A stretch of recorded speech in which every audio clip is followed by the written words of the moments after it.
سر اگلا سوال ہے کہ 22 رجب کے کنڈوں کے حوالے سے آپ کا کیا موقف ہے؟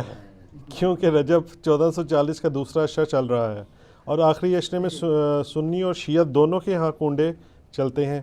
شریعت محمدیہ صلی اللہ علیہ وسلم میں اس کی کیا اہمیت ہے سر؟ کوئی اہمیت نہیں ہے جی، شریعت محمدیہ کے اندر یہ ایک بدعت داخل کی گئی ہے صلی اللہ علیہ وآلہ وسلم۔ یہ جس طریقے سے کئی کہانیاں چل رہی ہیں نا، یہ کنڈے بھی ایک کہانی ہے، اور ظاہر ہے جب بھی کوئی کہانی لانچ کرنی ہوتی ہے امت کے اندر کسی بڑی پرسنالٹی کے ساتھ اسے منسوب کیا جاتا ہے، تو یہ کنڈے منسوب کیے ہیں انہوں نے سیدنا امام جعفر بن محمد باقر بن علی بن حسین بن علی علیہم السلام اجمعین، المتوفہ 148 ہجری۔ وہ کہتے ہیں امام جعفر کسی کو خواب میں آئے تھے، انہوں نے بشارت دی تھی کہ جو رجب کے کنڈے کرے گا تو اس کے لیے یہ بشارتیں ہوں گی۔ یہ تو سٹارٹ ہی خواب سے ہو رہا ہے، اس کا دین کے ساتھ کوئی لینا دینا نہیں، نہ امام جعفر کے ساتھ کوئی لینا دینا ہے۔ یہ وہ ایک پراپوگنڈا جو شیعہ کے ہاں چلا اور وہ کنڈے چل رہے ہیں، اور سنیوں کے ہاں بھی چونکہ امام جعفر ایک ڈومیننٹ پرسنالٹی ہے، ان کو رسپیکٹ دی جاتی ہے، ہم خود دیتے ہیں، تو چونکہ اب ان کا نام بولا گیا ہے، جس طرح کہ 11ویں کے اوپر شیخ عبدالقادر جیلانی کا نام بول دیا جاتا ہے تو وہ 11ویں چلنا شروع ہو گئی ہے، اس طرح سنیوں کے ہاں بھی چلنا شروع ہو گئی۔ باقی دوسری طرف اہل سنت میں جو اینٹی شیعہ ایلیمنٹس تھے انہوں نے کوشش کی کہ جی اس سرمنی کو ڈیلیوٹ کرنے کے لیے انہوں نے ایک نئی کہانی ڈیوائز کی۔ انہوں نے کہا کہ اصل میں 22 رجب کو حضرت معاویہ ابن ابی سفیان رضی اللہ تعالیٰ عنہ کی وفات ہوئی تھی، اس وفات کی خوشی میں شیعہ جو ہے نا وہ کنڈے بناتے ہیں۔ یہ ایک نئی کہانی انہوں نے دریافت کی۔ تو یہ کہانی جب آپ نے دریافت کی ہے تو یہ کہانی دریافت جن لوگوں کے بارے میں کی ہے سر ان کی بھی رائے لے لیں کہ ان کا موقف یہ ہے بھی ہے کہ نہیں، تو وہ آپ کو کہیں گے کہ ہمارے لیے حضرت معاویہ کی موت یا زندگی اتنی اہمیت کی حامل نہیں ہے کہ ہم اس کو سیلیبریٹ کریں۔ وہ تو کہتے ہیں ہم ان کو کوئی اہمیت دیتے ہی نہیں ہے، ہم ان کو اتنا امپورٹنٹ پرسنالٹی کے طور پہ نہیں مانتے۔ وہ کیا مانتے ہیں وہ ایک علیحدہ معاملہ ہے، لیکن کہتے ہیں اتنا بھی ہم نے سیریس نہیں لیا ہوا ان کو۔ یہ اسی طریقے سے ہے جیسا کہ بریلویوں کو یہ کیا کہانی کی کروائی جاتی ہے اور دیوبندیوں کو کہ اہل حدیث اماموں کو نہیں مانتے۔ ہم بھی بچپن میں، میرا خود بھی سارے فرقوں میں، مطلب میرا تو بلٹ اپ سارا بریلویت میں ہوا ہے، تو اب یہ بہت بڑی کہانی اور چل رہی ہے۔ آپ کسی اہل حدیث سے بھی جا کے پوچھے کہ یار آپ اماموں کو نہیں مانتے، وہ کہیں گے نعوذ باللہ ہم تو مطلب اماموں کی خدمات کو لے کے چل رہے ہیں۔ چلے اگر امام حنیفہ رحمہ اللہ سے کوئی اختلاف بھی ہوا کسی مسئلے میں وہ تو الگ بات، باقی جو 3 بڑے فقہ کے امام ہیں، 3 وہ جو کہانی کرا کے بتائے گئے ہیں، یہ تو ہزاروں فقہ کے امام ہیں جن کے نام کتابوں میں ہیں لیکن وہ پبلکلی نہیں چلے۔ یہ وہ 4 امام تھے جن کو فرقوں نے آپ سمجھ لیں پروموشن کرنا شروع کر دی، تو ایک معاملات چل گئے، پارٹیاں مل گئی ان کو۔ جیسے نبی الاسلام کی ایک بیٹی سیدہ فاطمہ کو پارٹی مل گئی، باقی بیٹیوں کو پارٹی نہیں ملی تو وہ بیچاری مشہور نہیں ہوئی، حالانکہ شیعہ کی معتبر کتابوں کے اندر یعنی نبی الاسلام کی 4 بیٹیاں، ایران کے شیعہ تو 4، وہ کہتے ہیں یہ تو انڈاؤٹڈ مسئلہ ہے، یہاں پہ کہانیاں انہوں نے کروائی ہوئی ہیں۔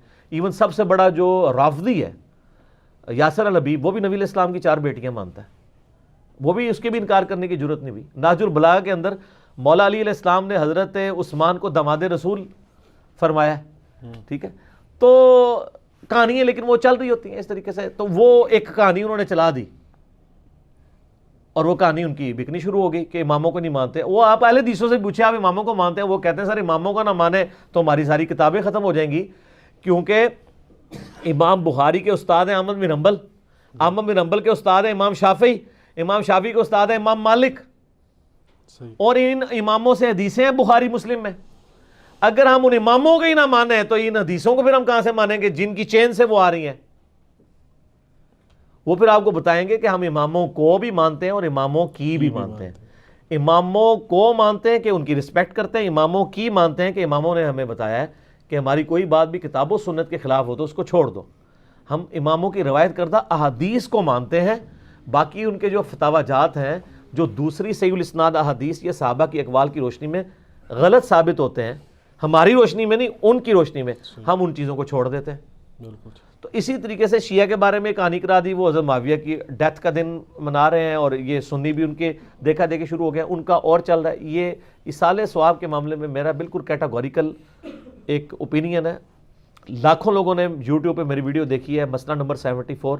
آپ اصالہ ثواب لکھیں یوٹیوب پہ، ٹاپ آف لسٹ میری وہ ویڈیو کھل جائے گی، اس میں نے ساری چیزیں بتائی ہیں 11ویں ہو، میلاد ہو، محرم کی نیاز ہو، یا آپ کی یہ رجب کے کنڈے ہوں، ان ساروں کے بارے میں کہ یہ سب کی سب ایکٹیویٹیز دین میں خود سے داخل کی گئی ہیں. ہم ان کو کفر و شرک والا معاملہ نہیں کہتے، لیکن بدعات تو ہیں. بالکل. اب رہ گیا مسئلہ کہ اس طرح کی ایکٹیویٹیز میں جو کھانا ہے وہ حلال ہے یا حرام ہے. وہ بھی میں نے اس کے اندر بتایا ہوا ہے کہ کھانے کو حرام کہنے کے لیے یہ چیز ضروری ہے کہ آپ پہلے اس کی حرمت ثابت کریں. اس میں دو طریقے ہیں، یا تو وہ چیز جو پکائی جا رہی ہے وہ حرام ہو، کوئی خنزیر بنا دیتا ہے تو حرام ہے، یا چیز تو پاک تھی لیکن اس کے ذبح کے وقت ذبح کے زبر کے ساتھ غیر اللہ کا نام لیا گیا بالکل، تو وہ پھر بھی حرام ہو جائے گی. تیسرا مسئلہ ہے تقرب والا. تقرب میں اب دو طرح کے آپشن ہیں. ایک تقرب یہ ہے کہ کوئی شخص یہ کہتا ہے کہ جی میں فلاں بزرگ کے اصالے ثواب کے لیے کر رہا ہوں، حضرت حسین علیہ السلام کو ثواب پہنچ جائے، ایک میری طرف سے ہدیہ. تو اس کے معاملے میں بھی ایسا کوئی سختی والا معاملہ نہیں ہے. لیکن اگر کوئی تقرب یہ کر رہا ہے کہ یہ اصالے ثواب ان کو پہنچے اور وہ میرے مشکل کشا ہے اور اس کے بدلے میں یہ میری مصیبت حل کر دیں گے، تو وہ تو نیاز کے بغیر ہی عقیدہ شرکی ہے. نیاز تو سائڈ پہ رہ گئی، عقیدہ ہی غلط ہے. بالکل ٹھیک ہے نا. تو ہمارا تو موقف یہ ہے کہ ہمارے پاس کوئی اس طرح کی کھانے پینے کی چیز لے آتا ہے، ہم اس سے پہلے پوچھتے ہیں کس کے نام کی ہے.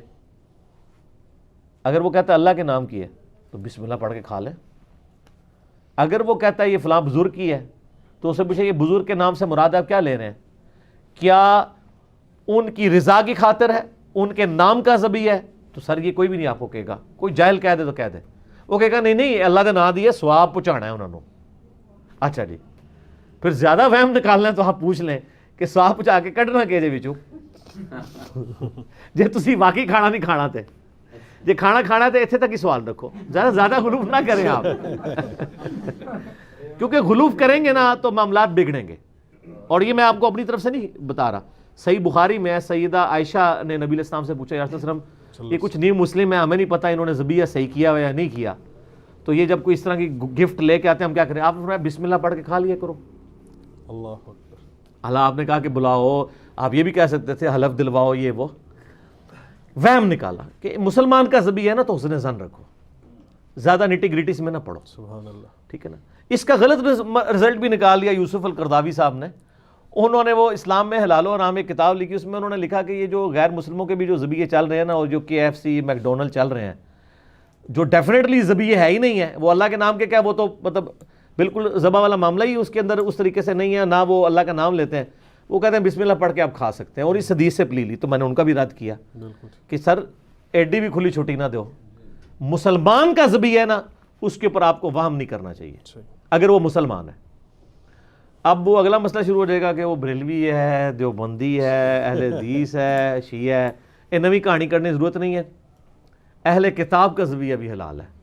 تو اگر آپ ایک دوسرے کو مسلمان ماننے کے لیے تیار نہیں، چلو اہل کتاب ہی مان لو. یہود و نصارہ کی عورتوں سے تو آپ کا نکاح جائز ہے سورۃ المائدہ کے پہلے رکوع کے تحت، اور اسی رکوع میں آتا ہے کہ اہل کتاب کا ذبیحہ بھی حلال ہے، کوشر فوڈ. جی ہاں، اگر وہ اللہ کے نام کے اوپر کیا ہو. تو اگر یہود و نصارہ کا اللہ کے نام کا ذبیحہ حلال ہے تو جو آپ کے اپنے اہل کتاب ہیں، قرآن کے فائنل ٹیسٹمنٹ کے ماننے والے، وہ تو old testament new testament tempered form میں مان رہے ہیں، اور وہ اتنے ظالم ہیں کہ نبی علیہ السلام کو وہ دجال سمجھتے ہیں. نعوذ باللہ. ظاہر پیغمبر نہیں مان رہے، تو جب آپ کسی کو پیغمبر نہیں مان رہے، جس طرح ہم غلام احمد قادیانی کو پیغمبر نہیں مانتے، تو کیا سمجھتے ہیں؟ دجال کے اس نے دجل کیا ہے، جھوٹ بولا ہے. اس کے باوجود اللہ تعالیٰ کہہ رہا ہے کہ ان کا ذبیحہ بھی حلال ہے. اور جو آپ کے نبی کے عاشق ہیں، جو محمد اور آل محمد کے لیے جان دینے کے لیے تیار ہیں، سر ان کے اوپر آپ کم از کم یہودیوں والا سٹیٹس تو ان کو دے دیں. ٹھیک ہے، تو وہ آپ دینے کے لیے تیار نہیں ہے. اسی پہ میرا ایک کلپ بھی ہے، وہ کیا سنی شیعہ کا نکاح ہو سکتا ہے؟ اس کا بھی پھر اتنا مذاق اڑاتے ہیں. سر میں نے تو کہانی الٹ دی ہے نا. میں نے سوال کرنے والے سے یہ میرا کلپ لاکھ، میں نے کہا یہ سوال نہ کریں سنی شیعہ کا، آپ یہ پوچھیں سنی کا بھی نکاح ہو سکتا ہے کہ نہیں. کیونکہ اگر سنی حنفی ہے تو وہ یا سنی حنفی دیوبندی ہوگا یا سنی حنفی بریلوی ہوگا. تو ہے تو دونوں سنی نا. سنی اہل حدیث ہوا تو وہ تو بہت دور بیچارہ بیٹھا ہے، اس کی تو کوئی اوقات ہی نہیں نا ان کے نزدیک، وہ تو بہت تھوڑے ہیں. اور سر آپ کو کبھی میں احکام شریعت ان کی اور ملفوظات میں سے دیوبند اور اہل حدیث کے بارے میں ان کے جو فتوے پڑھ کے سناؤں نا، تو وہ آپ یقین کریں آپ کے کانوں سے دھواں نکلنا شروع ہو جائے. جو سخت لفظ انہوں نے استعمال کیے ہیں.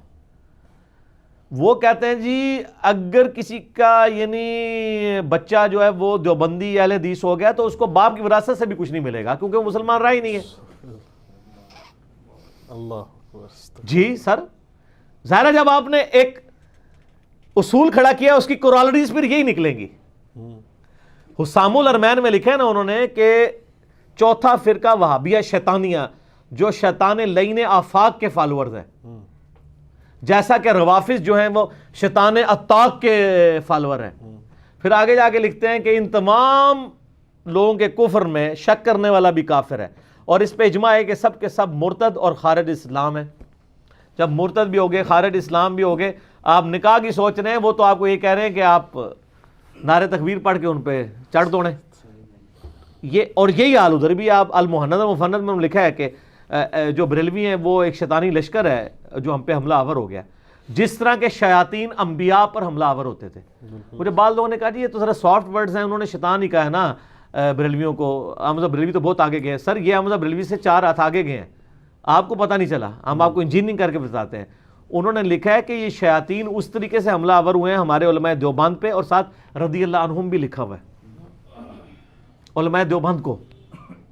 جس طرح انبیاء پر شیاطین حملہ آور ہوتے تھے، انبیاء پہ جو شیاطین حملہ آور ہوتے تھے وہ مسلمان شیاطین ہوتے تھے. یہ ایک طریقہ ہے ایسے کر کے کان پکڑنے کا، جیسا میں نے کہا نا کہ میں نے گرم تولیہ پھیر کے نا ان کے وہ سارے میک اپ اتار دیے ہیں. نہیں ہم نے کوئی تکفیر تو نہیں کی، ہم تو تکفیر کرتے ہی نہیں نا. پرانی باتیں، پرانے بزرگ، پرانے کہانیاں. اور نہیں آئی ہے کہانی کہ یہ نہیں آپ یہ لکھوا کے دیں کہ ہمارے علاوہ سارے فرقے ہمارے نزدیک گمراہ ہیں لیکن ایک نہ ایک دن جنت میں چلے جائیں گے عذاب بھگت کے کیونکہ مسلمان تو ہیں ہی ہیں. یہ آپ کو کوئی بھی لکھ کے دینے کے لیے تیار نہیں ہوگا دوسرے فرقے کے بارے میں. تو کیا کر رہے ہیں؟ تکفیر کر رہے ہیں.